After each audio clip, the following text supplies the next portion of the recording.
Thanks. Recording in progress.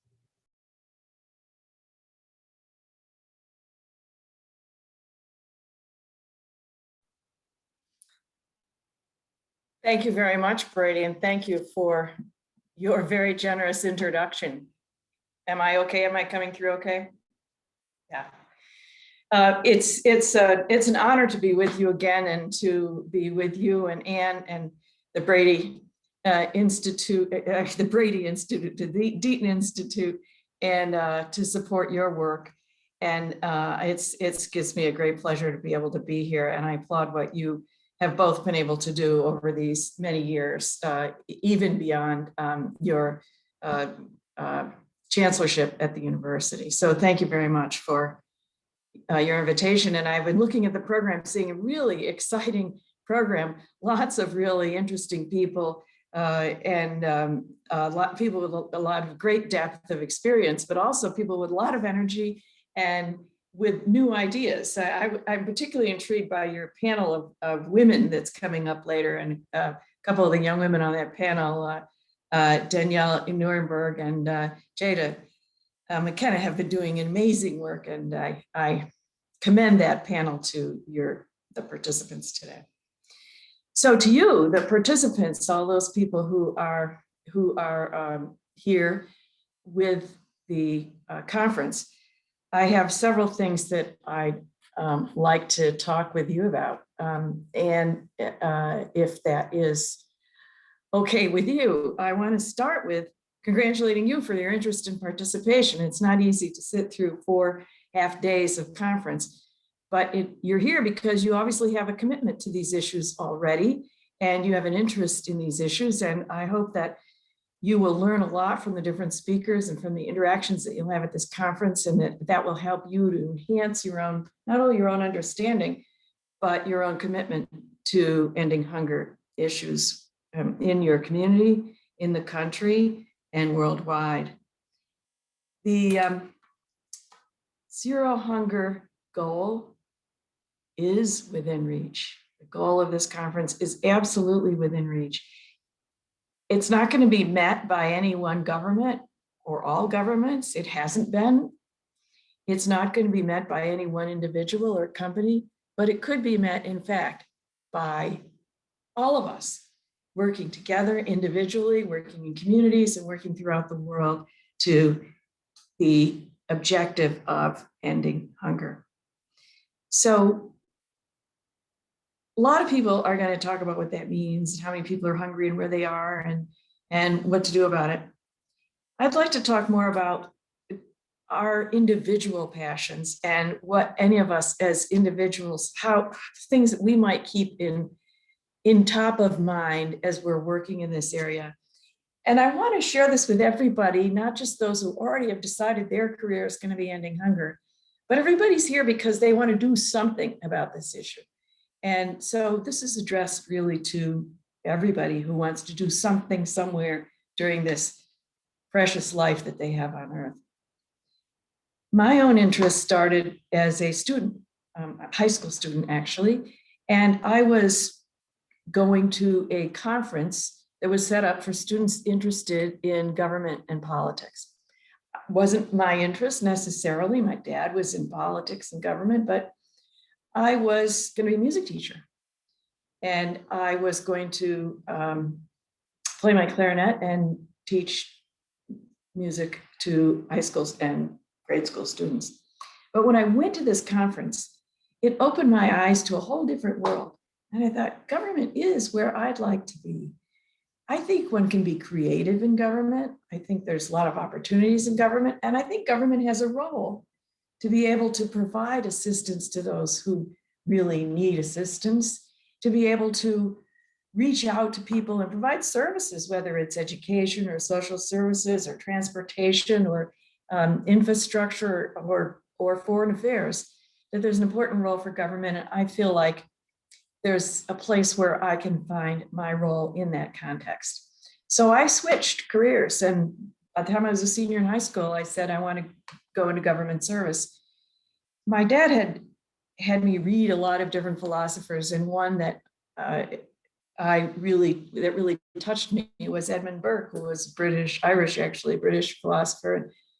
The quote that stuck with me from him was, "All that is necessary for the forces of evil to win in the world is for enough good men," he said, "to do nothing." So I figure that means every person in the world can do something. And if we all work together to do something, we can make a big difference. So what next? I went into politics, and I went into the corporate sector for a while to learn more about the private sector. And then ultimately, when it was time to join federal government, I said, okay, now what do I actually want to do in government? And I thought, what I really want to do is to work in social services. I want to work somehow to help others in that context. And I remembered another quote, this from my grandmother, who, and your grandmother may have said this to you, she used to say, "There, but for the grace of God, go I." And I would think about that when I'd see a poor woman trying to feed her family or try to take care of the hunger needs that her children had. And I thought, yeah, I could be there. And what would I need, and what would I want people to listen to, and where would I go, and how can I permanently improve the lives of my family, the members of my family? So that's where I wanted to be. I had the great good fortune to work at Health and Human Services on welfare programs, at USDA on food assistance programs, now called SNAP, WIC, school lunch and breakfast, and many other programs.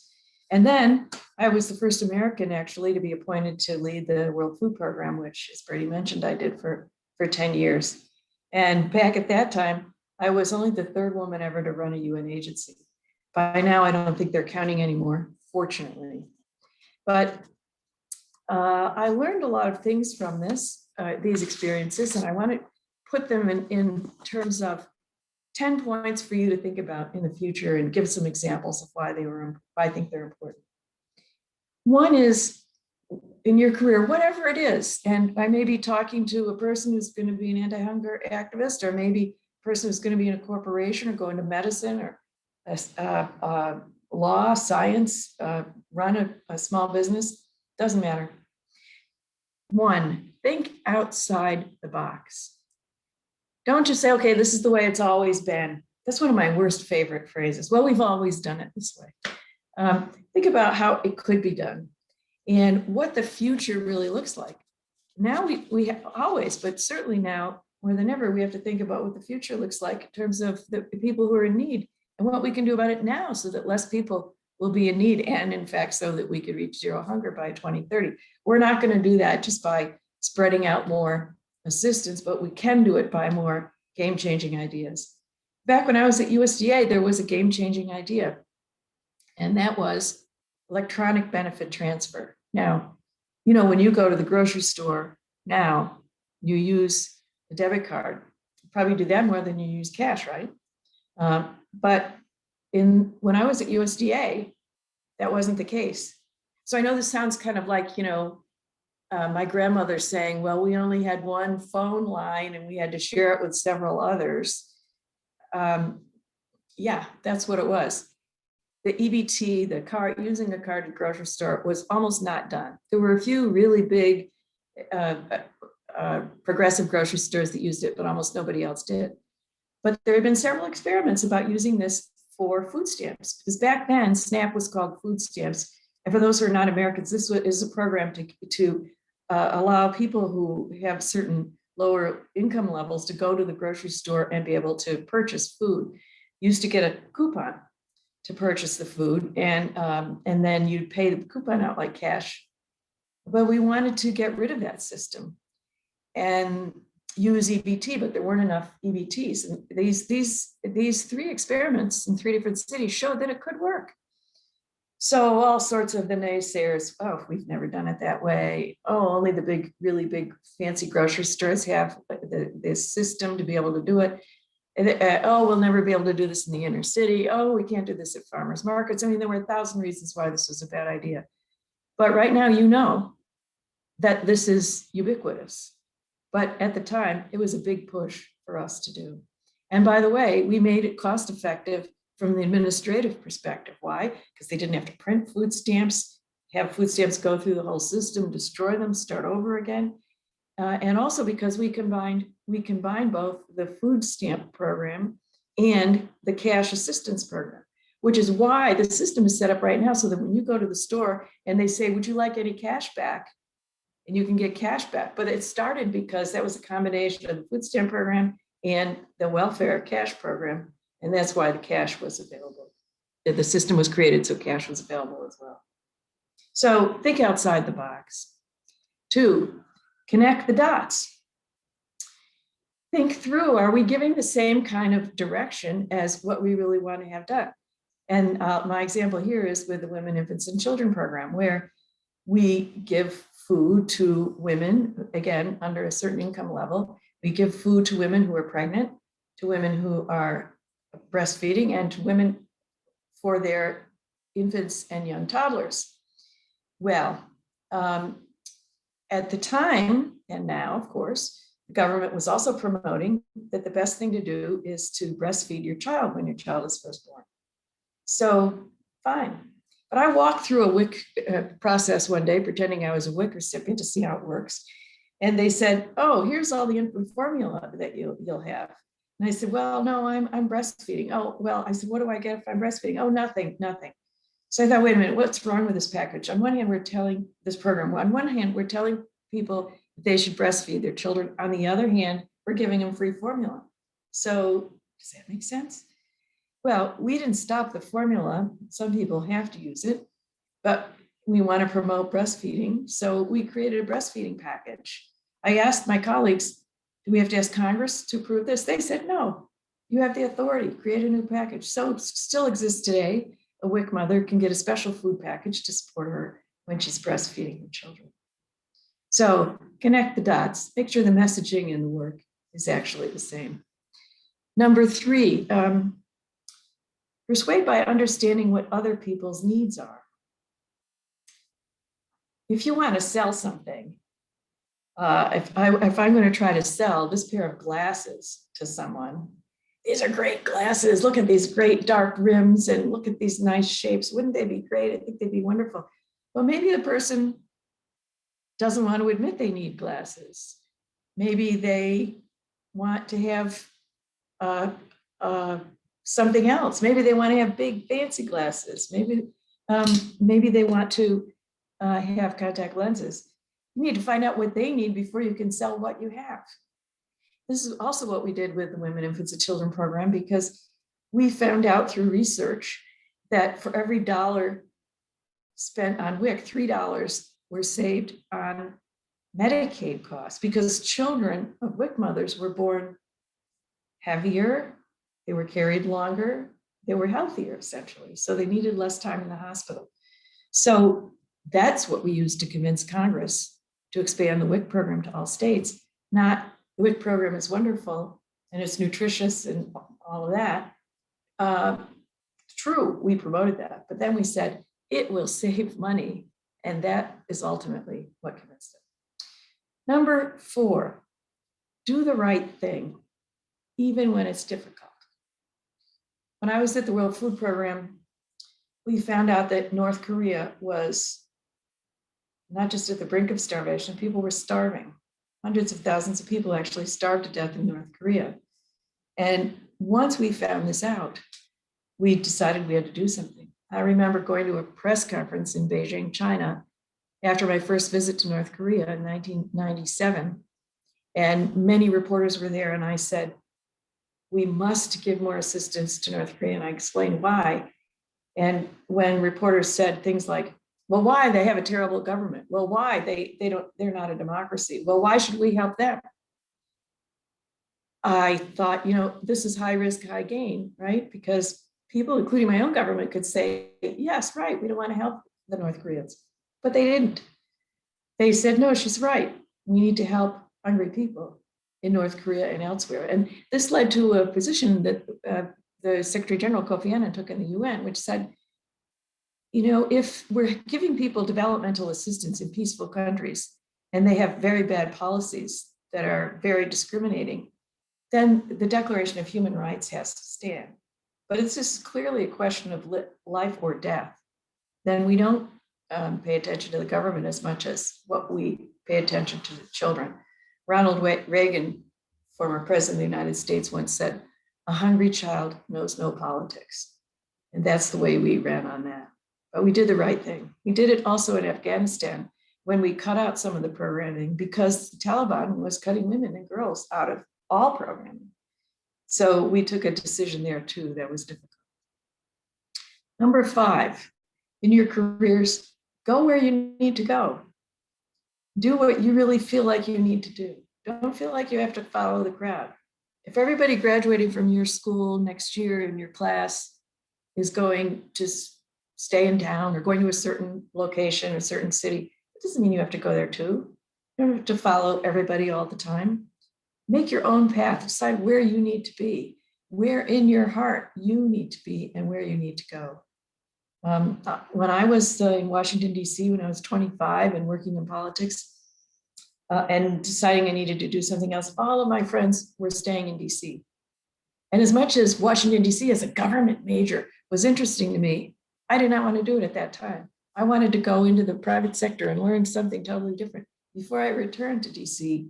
at a different level. I thought I would be more valuable to the government that way, and it worked out. Number 6, listen.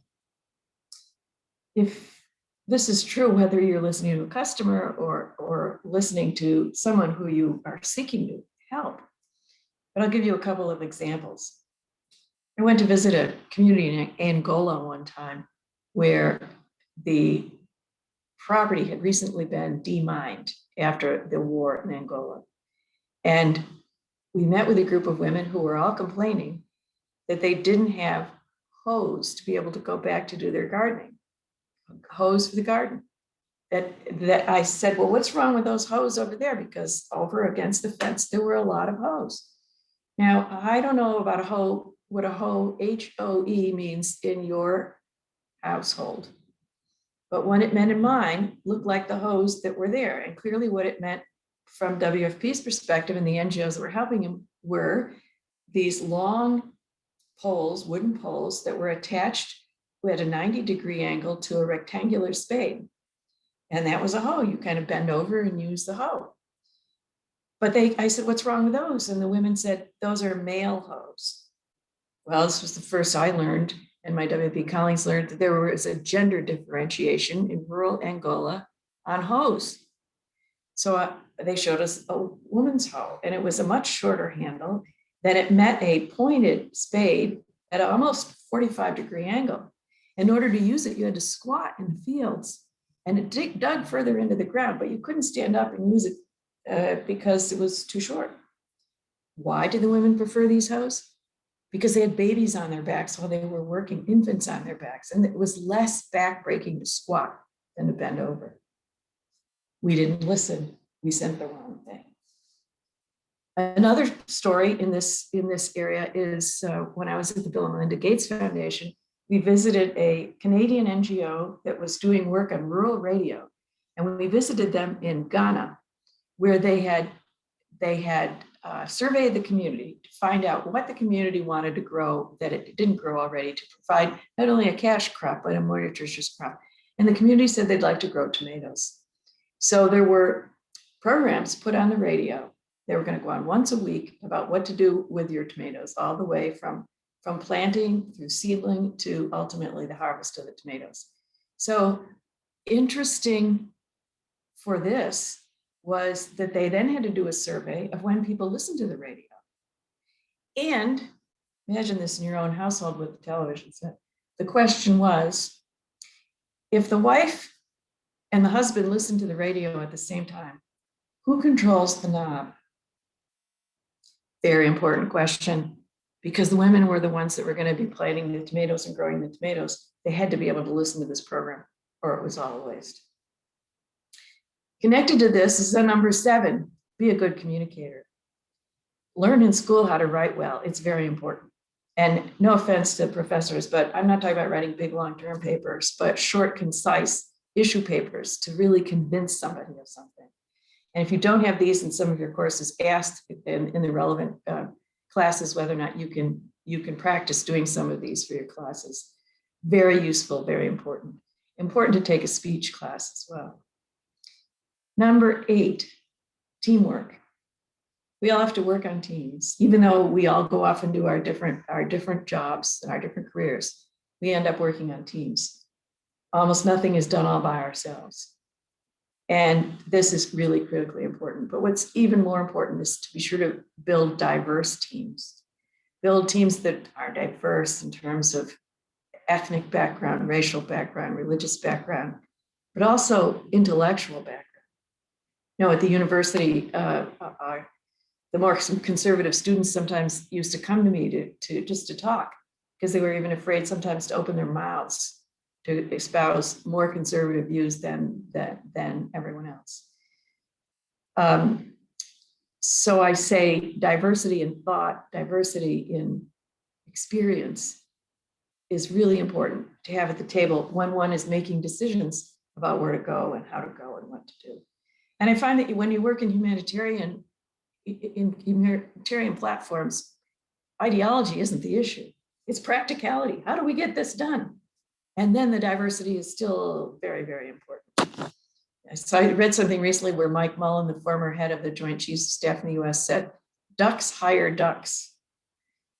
So if you're a duck, don't hire a duck, hire somebody else. And of course, what he meant by that is that you hire people that look like you. So go out of your way and out of your comfort zone, maybe, to hire people who don't. Number 9, be collaborative, listen and think, but then decide and act and stay the course. Stay the course with what you've decided, even sometimes when it's tough. When I was at the World Food Program, we had to move the whole organization. We had to change it. It had recently been divorced from a parent organization. And so we had to change everything. We had to change the HR system and the financial management system and the reporting systems and virtually everything that we did. And we had to have a whole new system, a whole new enterprise for WFP. We did it, but we had to do it while we kept moving the organization along and growing the organization. And if we had changed the course for not a good reason, just because some people didn't agree or something, we would have gone backwards instead of forwards. We get the agreement up front, and then we move to finish. Very important. And we think about WFP in 1992 when I joined, it was sometimes known derisively in the field as, oh, those are the truck drivers. Those are the people that are moving food from one place to another.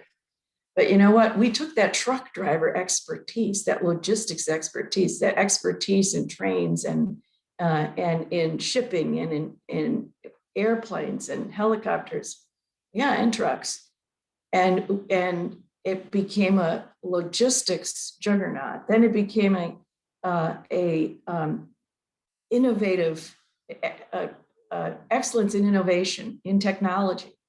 In Afghanistan, after the war there, the first cell towers that went up for the whole of the international community were cell towers that WFP put up. And there's so many examples of how WFP is now the standard of excellence within the UN. And the final example was the award of the Nobel Peace Prize to WFP for its lifelong contributions to ending hunger. And then 10, take calculated risks. We wouldn't have gotten the EBT in place if we didn't take that risk. We wouldn't have helped end starvation in North Korea if we didn't take that risk. We have to reach outside our comfort zone, do things sometimes very difficult, and not always succeed. But we have to try. You know, Bobby Kennedy is credited as saying, a former US senator and presidential candidate, there are those who look at things the way they are and ask why. I dream of things that never were and ask, why not? So take those risks to meet your dreams. as you follow your passions, stay focused. Now, people at this meeting may be from all different careers. You know, what brings us together is the movement to end hunger. But you may be going into many different careers, as I mentioned before. Keep the passion alive to end hunger. Do as much as you can when you can. I remember being at an outplacement firm when I was with the private sector job, and we all lost our jobs, and they had us take exams about what would be the best kind of job for you. Well, surprise, mine said government, but in the process, the counselor said to me, you have a very, very strong interest in the performing arts, and particularly in music, and you're probably not going to have a job in that area. But you would be doing yourself a creative, lifelong disfavor if you didn't find an outlet for yourself in music. Well, some of the best advice I was given. So I buy symphony tickets or jazz tickets, follow my jazz trumpet playing brother, play the clarinet myself in a local band. But I give you this advice because if hunger is your passion and you don't end up exactly doing that in your career, you can still find a way to carry out your passion. Because ultimately what we all want to do is to believe in a cause and work for a cause that's larger than ourselves, and where we know we're doing something here in our community and somebody else is doing something in their community, and collectively we're all working together to make a difference in ending hunger by 2030. There is nothing, I submit, that is more exciting, more challenging, and ultimately more rewarding than working in this space and seeing the results of your work. And even on difficult days, even when things are going all in the wrong way, you remember the good days, you remember the things that are going well, and the people that are fed because of what you did, and the people who no longer need assistance because of what you did.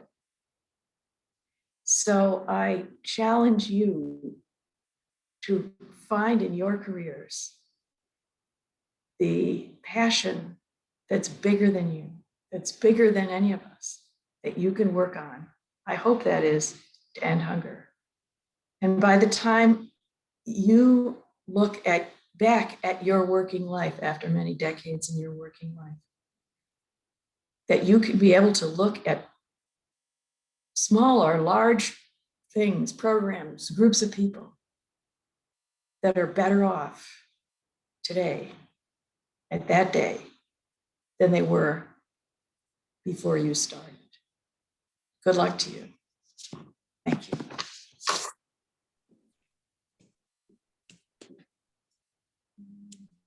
Catherine, thank you so very much. Thank you so very much. And I'm one that's applauding your speech, and I know there are many others out there doing the same. You've really touched us all with the power and inspiration from your vast experience and thoughtfulness in bringing to bear analysis and passion and critical perceptions to the work that you do. And I'm sure that there are many, many in the audience that will be taking this to heart as they go forward and develop their own career. And we're grateful to you for that. I know there are, we have a questions coming in. One comment was made that I thought I would share with you, because Rick Goodman shared it with all the panelists in praise of the examples you were giving. And I thought maybe you could maybe say a word about that. You gave these practical examples of how we should be listening and understanding the gender difference that you noted, the question of what people really are looking for when they may be asking for something different. And that we need to be listening a lot before we start spending and sending maybe help their way. At the same time, and I'm adding my own thoughts here and others, that was the way Rick stated it. And I would say there must be a fine line that you have faced many times in your career about how much analysis is needed before you go forward, because there are times you need to go forward too. And you mentioned Kofi Annan and others of North Korea as, and I think, an example of that. So that issue of analysis versus action and how to gain that in-depth experience that can be so important. Any comments and thoughts on that I know would be useful. Sure, thank you. Thank you, Brady. Yes, the thing is we can't barge in, you know, I work for the government. I'm here to help you, you know, that old song doesn't really work. What we have to do is to think about and listen to what are the needs of the people. And we have to do this virtually everywhere in our lives. We should do it with our families and then of course in these kind of programs. But it's over time, a lot of aid was wasted because people didn't bother to ask. Well, we've all seen, those of us who work in this field, projects that somebody came in and decided, oh, let's do this. Like I saw a terracing project once in Latin America where an organization had gone in and say, well, you know, it'd be great. We'd be able to control erosion if we terrace the side of that steep hill over there. And they paid people to terrace the hills. And 5 years later, all the terracing was falling apart. And you ask the people why, so well, we didn't want the hill terraced. We wanted to do something else, but they paid us. They were jobs, so we terraced the hill. It's really important to work with the community about what they want. You know, in just a few years ago, there was a conference in Istanbul that was the Global Humanitarian Summit. And the big takeaway from there was that there should be much more community-based decision-making. So really what that means is that it shouldn't be the US or the EU or Japan or Canada or somebody deciding exactly what to do in what community. That first there should be a discussion in the community about what's really necessary. And then there should be assistance that helps to match that. So we really are a top-down system right now, the humanitarian system, generally speaking, because the organizations, whether it's World Food Program or Mercy Corps or whomever, will assess the needs and ask for the resources and then send the needs there, where there's a lot of discussion about turning that on its head and having much more input from the community about what's needed, and then pushing that up. So I hope that does some. And yes, we can't take too long on any of this, or else the needs will get worse and the problems will get worse. So we can't evaluate forever. We have to move. Okay, thank you, Catherine. Holly, I'll turn to you. I think you had some questions that have come in. Okay, hi, Catherine. I have a few questions for you from the app. We're going to fix our echo issues really quick. Okay, perfect. So one question we have from the audience is, what advice would you give to someone who is wanting to create change through governmental work? How to get there when it seems outlandish and impossible? Yes, well, often it seems outlandish and impossible. I think that I would try to be in a government position of where you could have some influence. So let me give some examples. If you're talking about local government, then run for the county legislature or the city council or something like that, because then you can have influence. Then you can help impact on the laws that will impact your community. And so if you don't think that the county is doing enough, for instance, in a certain area, in supporting the social service agencies, for instance, in ending hunger, run for the legislature or whatever is the local, and do something about it there.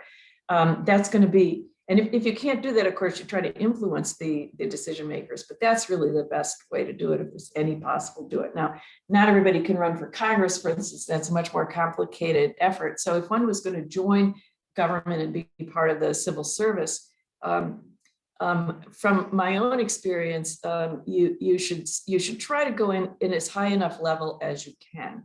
So if right now coming out of school, for instance, and you want to go into government, you might be able to get a fellowship to be in government and then be, have some additional responsibilities as a fellow of something in the state government.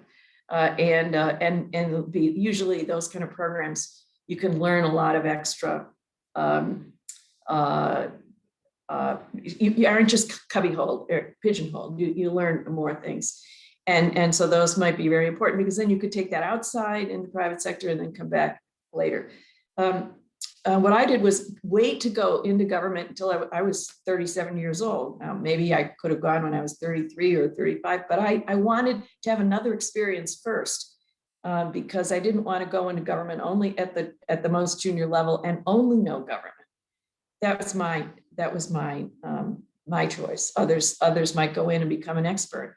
Just was a wonderful, wonderful man that some of the listeners may have known, named George Braley, who just passed away at what I think is a very young age of 73. And George had been the chief. He had started in government after he got his MPA, and he worked his way up through at agriculture through the Food Nutrition Service to become the chief civil servant in the government. And he was absolutely remarkable. He influenced anything that went through that agency from a policy perspective, because he had so much experience and was so highly regarded by administrators of both parties and by members of Congress of both parties. So that is he took a different route than I did and was extremely successful.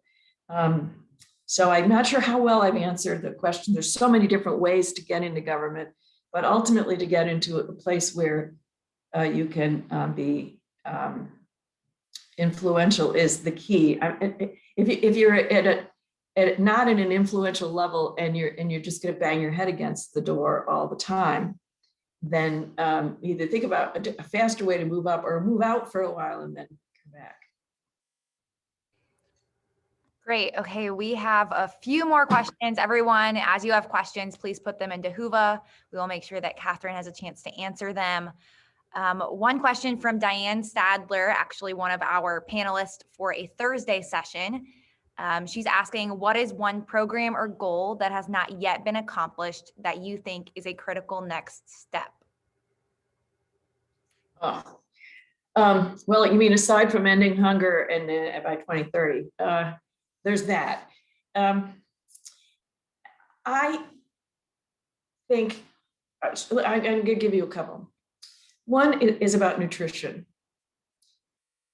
I sometimes say the nutrition is the stepchild of agriculture and the stepchild of health, and that neither of them really care enough about it.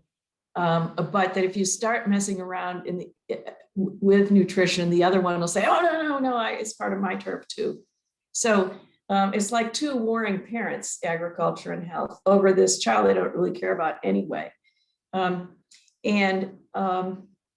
It needs more respect and it needs more attention. And no, in a lot of a lot of medical schools, they don't even teach about nutrition. If COVID, which has taught us many, many lessons, some awful and some that we should learn for the future, one of the things they taught us is the critical nexus between health and nutrition. And so many people who have these comorbidities, who have diseases that are in part related to what kind of food they've had access to over the course of their lives. And so nutrition needs to be front and center in terms of policy making. And when we think about health, it has to be much prioritized much more. And we think about agriculture. I mean, yes, sometimes grains are grown because we're going to make gas or something else, but really the reason for growing is to provide food for humans. We provide food for animals, large part, so they can become food for humans. So why isn't, even when we develop agriculture policies in the US or in other countries around the world, why isn't nutrition at the top of the priority list for how we developing those policies, instead of, oh, let's be sure we subsidize the same people that we've been subsidizing since World War II. So yeah, nutrition as a priority is big. Then another issue, especially in the developing world, is the issue of role of women. And Brady mentioned this, but I gave a couple examples about it. But what we found over and over again, it's pretty easy to see that women are not just often the breadwinners, but they are the ones who have to grow the food and prepare the food and serve feed the family. And yet they're not listened to in the context of what they need. And they're not in any decision-making roles, or few decision-making roles. And so we often don't know what their needs are. A few things about this, even if we do surveys, sometimes we don't survey the women. When I was at the Gates Foundation some years ago, I remember that they gave money to the World Bank for the addition of a female researcher to the male researchers who were going around taking census of people, because the bank does the really in-depth, that's where we get a lot of the really in-depth data about what's going on in communities. They would send a researcher out to knock on the door, and it was a man researcher the person you'd be given to talk to was the man of the house.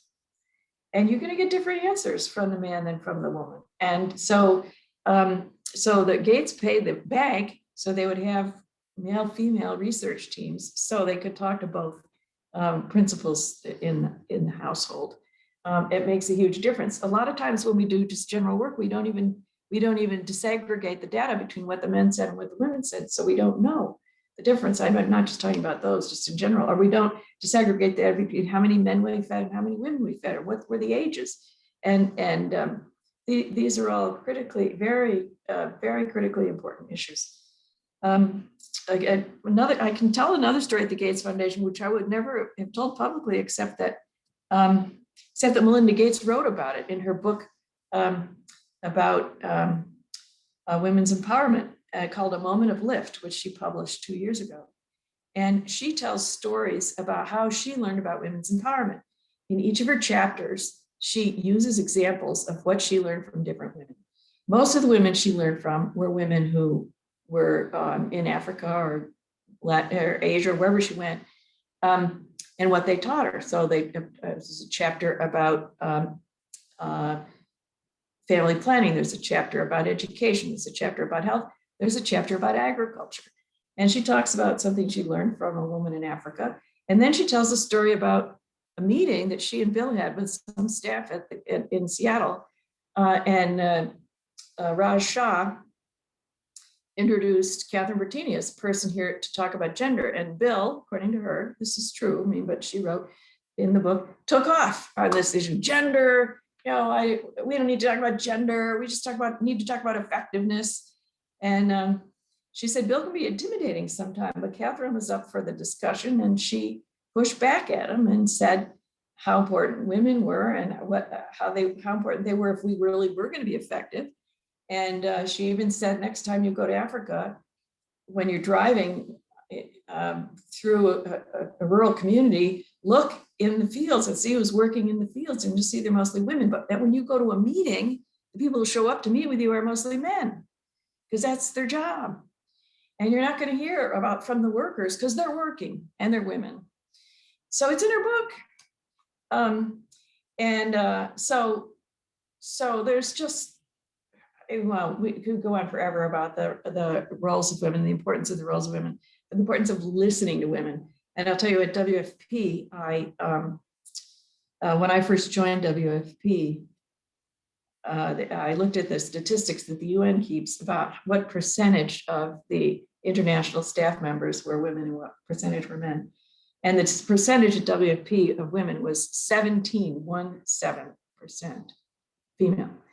And but at UNICEF, the Children's Agency, and at the Refugee Agency, UNHCR, the numbers at that time were in the 30s. So I said, why aren't our numbers more like theirs? And my colleagues said, well, it's because we do guy things here. I said, oh, well, like, what are guy things?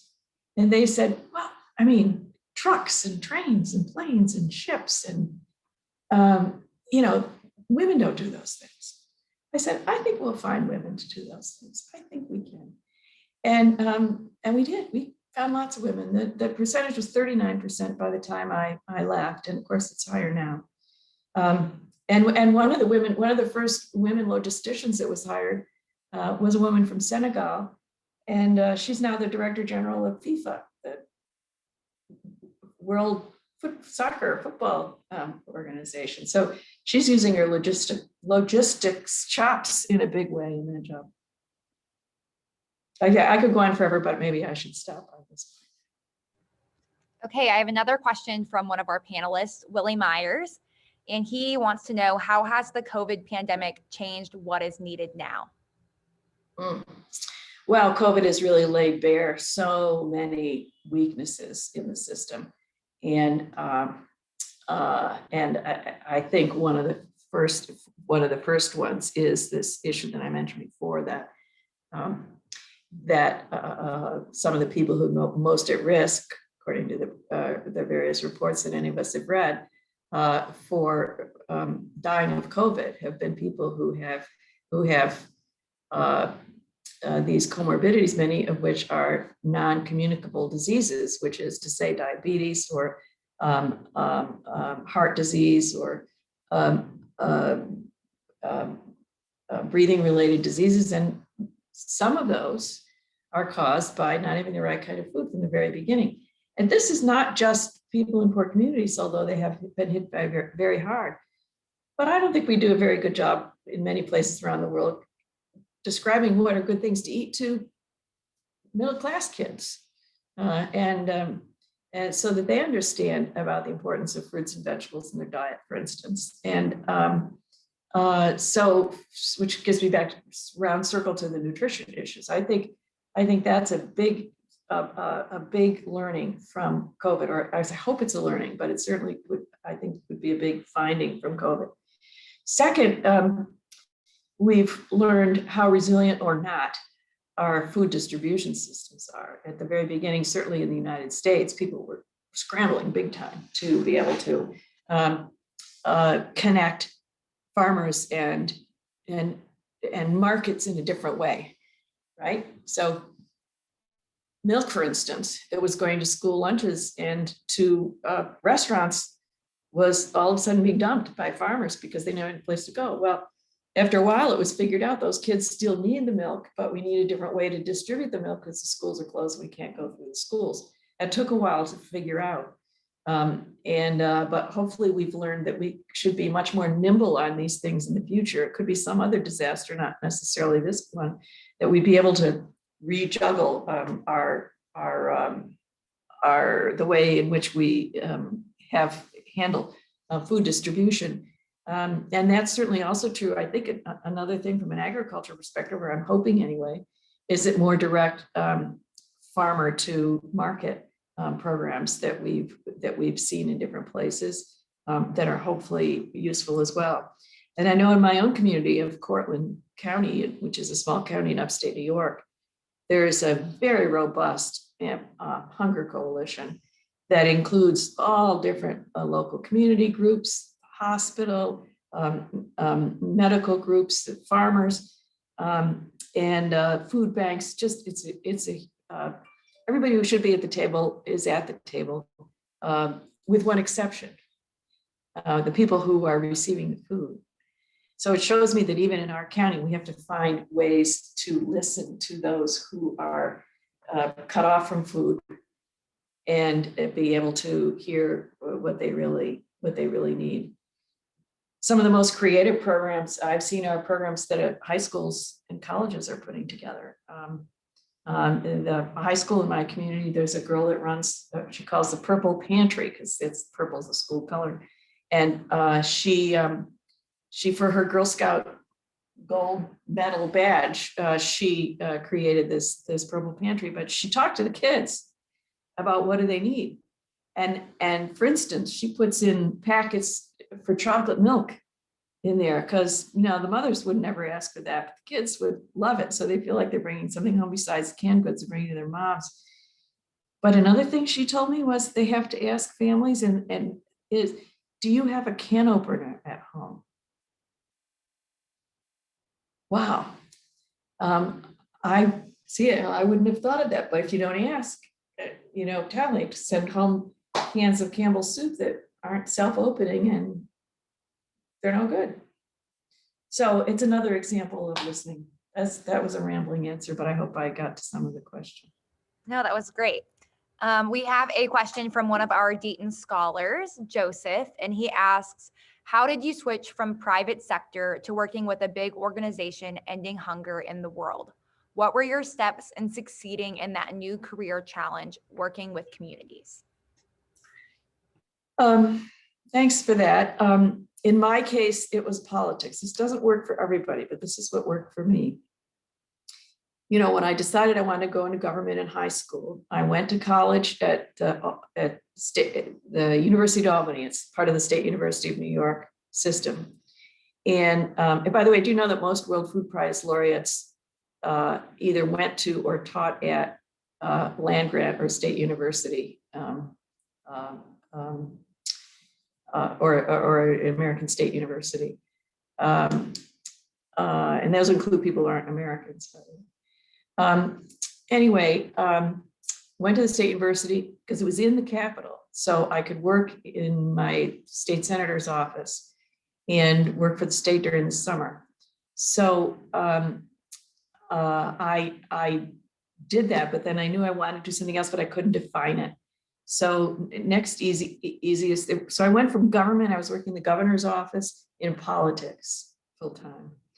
And then eventually I said, okay, this has been fun, but it's not what I want to do with my life. So on purpose, I went into the private sector using that experience as in politics to get a job in public affairs. And I thought, well, that's where people might want to hire me to represent them in governments or work in the foundation and things like that. So I consciously used the political background to market myself into corporations. And then I was at one company for 10 years doing government relations. And it was a really good experience, but all along I kept saying, yes, but when am I going to government? Yes, but when I'm going to government. And so two things happened for me.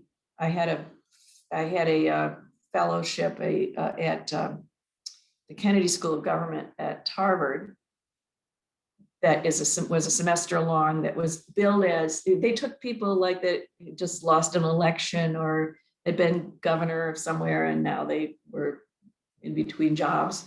And they took me as a corporate public affairs specialist, and they billed it as a place to think about what you're going to do next. And while I was there, I said, all right, it's time already. I need to go into government. I need to define what it is I want to do and where I want to go and how and what I want to do.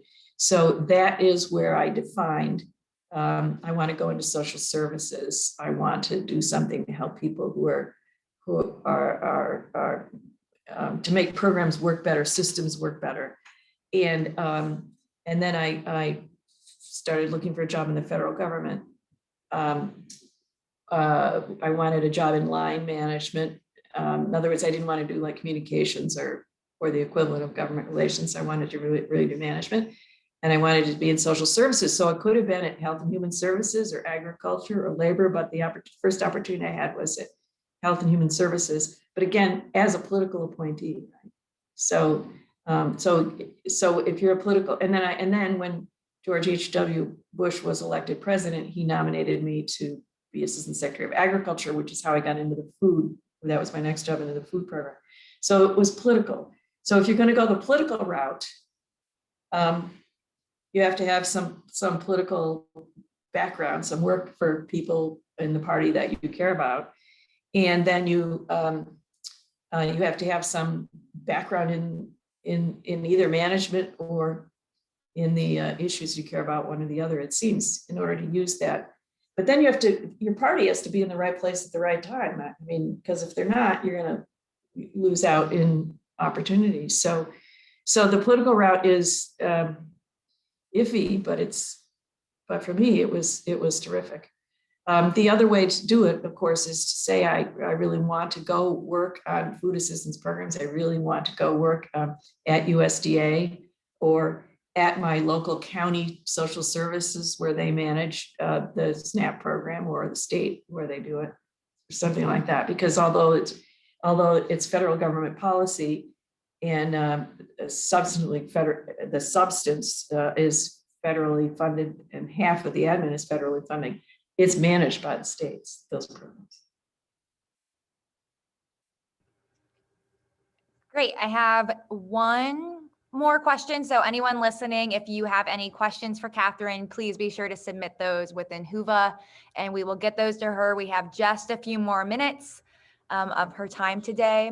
And then Brady actually has a question after me. This one is from Reed Middleton. And it's a great question. I think, Brady, I think you'll really like this question.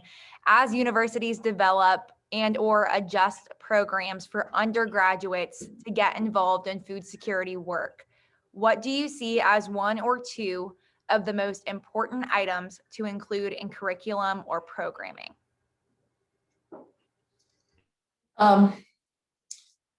I think in terms of curriculum that there's almost no, and I think Universities Fighting Hunger has shown this, there's almost no area where you can't fit a hunger component, right? You could fit it into the architecture school, how you could best organize it, food distribution units. You could fit into the people doing research, how better to fortify certain kinds of food with the right kind of nutrients that would be more helpful for people to be able to consume. You could fit in obviously into any study of social welfare programs for assessing needs and doing some sort of analysis of what would be the best input. Because it's not, we should get beyond this. The only thing to do is to pass out food. And of course, I've talked about some examples of that, but what we really want to do is to help people become self-reliant over the long term. So really the assessment should be, what is it in this community that could be done in order to help people best in terms of improve their livelihoods so that they are able to purchase or grow their own food. And that's really more of the question, not, yes, we have to make food banks work better and all of our distribution work better, but ultimately, really what we want to do is to have people have better incomes. And on that score, I'm going to divert just a little bit to say, if you look at the global numbers, and maybe one of your speakers will talk about this week, but if you look at the global population numbers, the population increase, where we went from the 50s till now, from 2.5 billion people to over 9 billion people, I think is that right, Brady? It's 2.5, maybe. Well, I shouldn't give these numbers without being able to tell you exactly. But point is, the numbers of hungry people don't creep up like the numbers of the population that increases. The numbers of hungry people worldwide essentially have stayed much the same. They've been going up lately, which is a problematic issue. But they're not keeping up with the increase, which is very good. So that is because of economic development. Getting back to my point, and it reminds us how important it is that people stay engaged in the issue of helping people become better. So I think in university we can find putting components of anti-hunger into virtually every part of the university. A big fun challenge to do. Here are the statistics: 1950, 2.5 billion people in the world, and 2020, 7.8 billion people in the world. So 200% increase, more than 200% increase essentially, but not a slight decrease in the numbers of desperately hungry. We have two more questions on Whova, and then Brady will close us out with a question. One is, in development jobs, oftentimes working with women or young girls is delegated to a person in a gender-specific position. How have you managed to have a vastly diverse career while still focusing on women's issues? I focused on women's issues a lot, but I didn't ever get pigeonholed into their people thinking that. One time at WFP, a man who was managing our research operation came to me and he said, I have a hard time finding a woman to fill the jobs in the gender division. And I've offered it to several really hotshot women in the organization. All of them said no. And I said, that's because they don't want to get pigeonholed. I mean, you have to show them that if they take that job, what their career path is going to be afterwards. I mean, some people want to do it. Some people want to do gender all the time. But, and that's great. But I think you have to say, if you consider a job like that, yes, but then what's next? And be sure that there's a path and that it's useful. But I've promoted women a lot in my career. I started at a very young age, and it's worked. But you know, a long time ago, when I was spouting off, when I first learned about women's rights, and I was 20 years old or 22 or something. And one of my male friends, who I like very much, a friend, you know, he was a little bit older than me, and he had a job, and I was still in college, so he paid when we went out. So I was spouting off about women's rights, and he said, you know, I don't disagree about women's rights, but I don't want to hear that all the time. So here's the deal: if you're going to talk about it as much as you want to talk about it, then you pay your half dinner. So it was a commercial decision if I was going to shut up and have him pay, or I was going to pay my way and talk.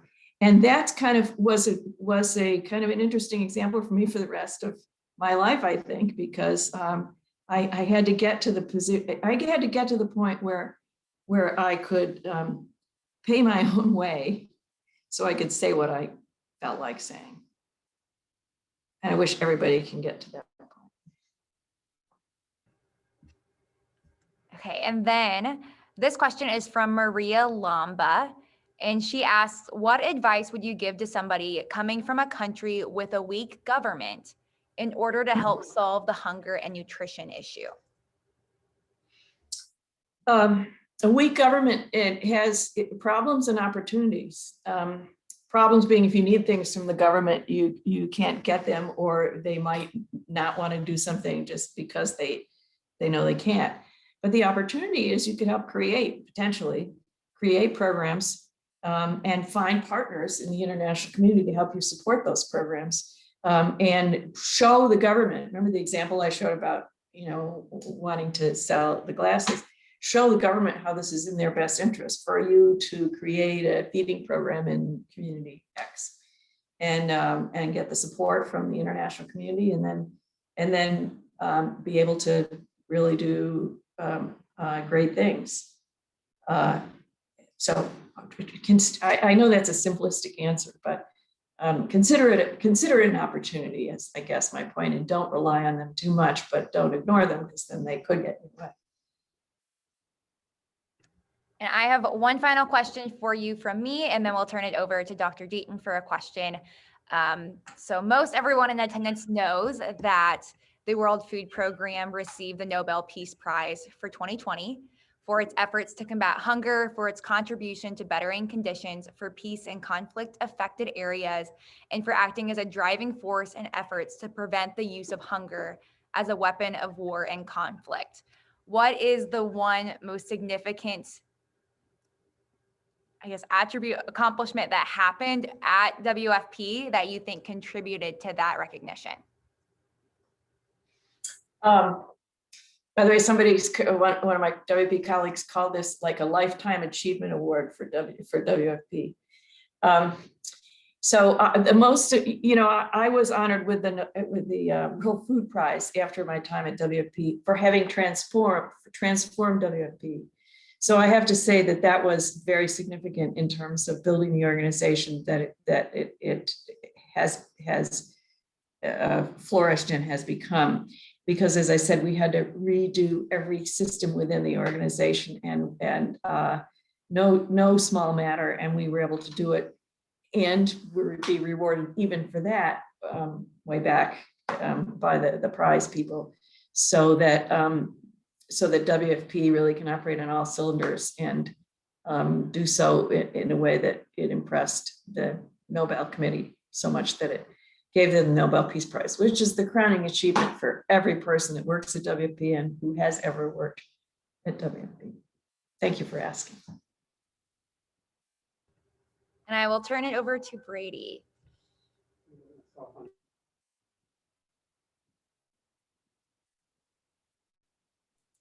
You get it?